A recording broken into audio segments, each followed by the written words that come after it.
Hello there, Riderflex Nation. Steve Urban here with more career advice and job interviewing tips for you. And as a quick reminder, if you enjoy our podcast, please remember to subscribe to our channel and like the episodes. And on today's podcast, do me a favor, stop arguing over $5,000. Okay, maybe even $7,000.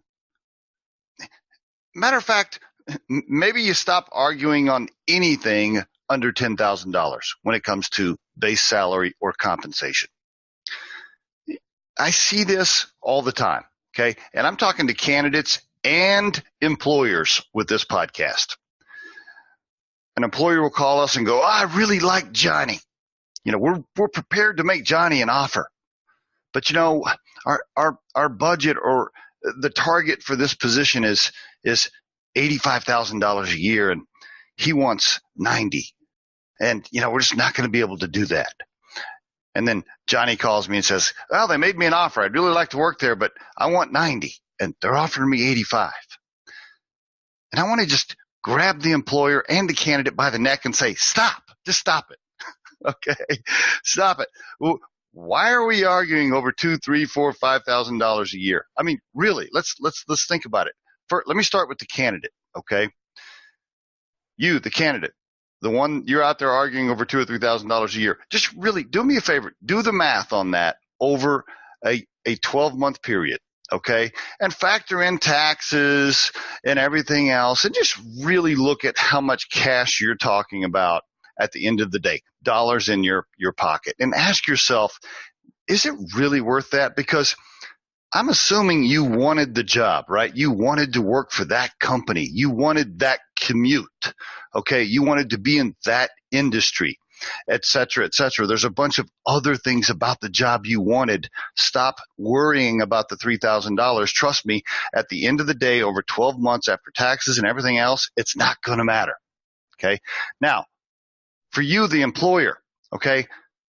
Same message for you. Just stop it. I know, you had a budget or the position was targeted at a certain amount and you were planning on getting somebody for a certain amount. If you love Johnny and you see Johnny as a long-term investment that could go on even to do other things and he's an outstanding candidate, just hire him. Okay, get over yourself, okay? Just hire him. Figure out somewhere else in the company budget to get those $2,000 or $3,000 that you're so concerned about and get that candidate in the building, okay? And stop letting a few $1,000s stop you from hiring great people. And there is my Riderflex tip of the day. We truly hope you find our material helpful and entertaining. And in the spirit of giving back, Riderflex donates half of all proceeds gained from this podcast to the Volunteers of America and their efforts to support veterans with employment services. While our podcast can be heard across most platforms, including iTunes, Google Play, YouTube, and SoundCloud, you can become a supporter of this podcast by visiting our show on the platform Anchor FM. That's anchor.fm/Riderflex. You can send us your questions or suggested topics for future episodes to the email address podcast@riderflex.com or drop us a voicemail at 888-964-5876 extension 710. Visit riderflex.com to learn more about us. Thanks so much for listening, folks, and have a great day.